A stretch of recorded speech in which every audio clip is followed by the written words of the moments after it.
Berbisnis dan berwisata pastinya memerlukan alat transportasi untuk berkembang. Dan ketika dipajaki dengan PCR, mendadak ekstra uang keluar harus dikeluarkan untuk mereka yang melakukan wisata atau melakukan perjalanan bisnis. Hal ini membuat banyak orang jadi malas berpergian dan membuat wisata serta berkembangnya bisnis di banyak daerah menurun tajam. Maka orang mulai melirik dan mencurigai bahwa kebijakan PCR sebagai akal-akalan mencari cuan telah dilakukan oleh pejabat dan pebisnis berkolaborasi bersama membuat kebijakan untuk ngerjain rakyat demi untung cuan yang besar. Kemudian keputusannya pun dilanjutkan dengan terus mempertahankan level PPKM di atas 2 sehingga semua moda transportasi akan di-PCR-kan. Mantap sekali dah kebijakannya. Cantik. Dibungkus fakta-fakta mengerikan akan ada gelombang ketiga, masih rawan karena rakyat belum vaksin semua, dan info lain sebagainya yang membuat PPKM siaga merah. Awalnya PCR buat mereka yang merasakan ada masalah kesehatan untuk dites. Sekarang semua orang yang sehat dicarikan cara agar dites PCR. Kalau perlu,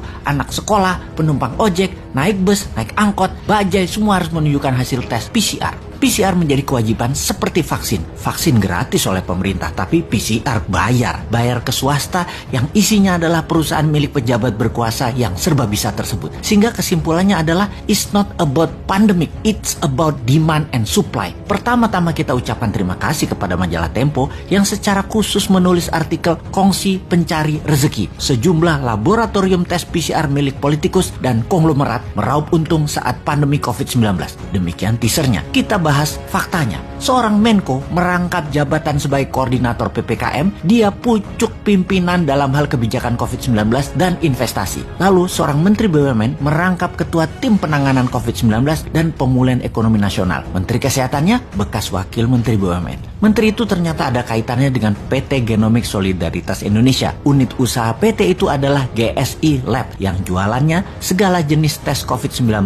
PCR swab, same days, swab antigen, PCR kumur, dan lain sebagainya. Dalam situs resminya, GSI Lab mengklaim memiliki 1.000 lebih klien korporat, melaksanakan 700.000 lebih tes, menyalurkan 5.000 tes gratis, dan donasi total 4,4 miliar. Poin penting, dia yang membuat kebijakan sebagai pemerintah, dia juga yang jualan barangnya. Kita bedah lebih dalam, siapa pemilik PT Genomics Solidaritas Indonesia yang dibuat April 2020, sebulan setelah kasus COVID-19 pertama di Indonesia. Komposisi pemegang sahamnya adalah Yayasan Indika untuk Indonesia, Yayasan Adaro Bangun Negeri, Yayasan North Star Bakti Persada, PT Toba Bumi Energi, PT Toba Sejahtera, PT Kartika Bina Medika Tama. PT Toba Bumi Energi dan PT Toba Sejahtera adalah entitas anak PT TBS Energi Utama Tbk atau Toba. Opung pernah mengakui katanya dia memiliki sedikit saham di situ. Pastinya dia adalah pendiri grup tersebut. Kita tidak usah merinci lebih dalam lagi dari nama-nama tersebut siapa saja mereka. Silahkan cari sendiri siapa pemiliknya. Toh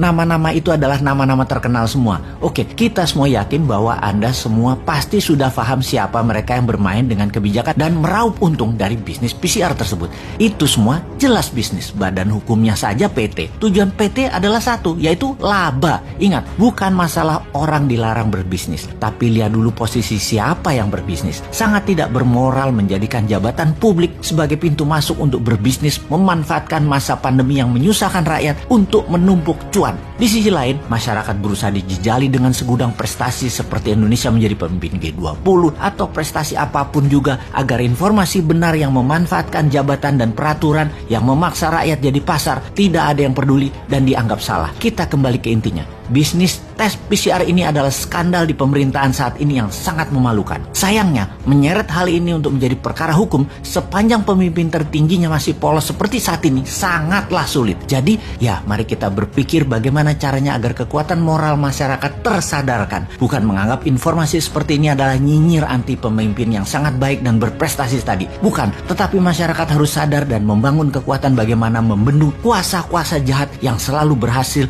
bersembunyi di balik wajah baik itu.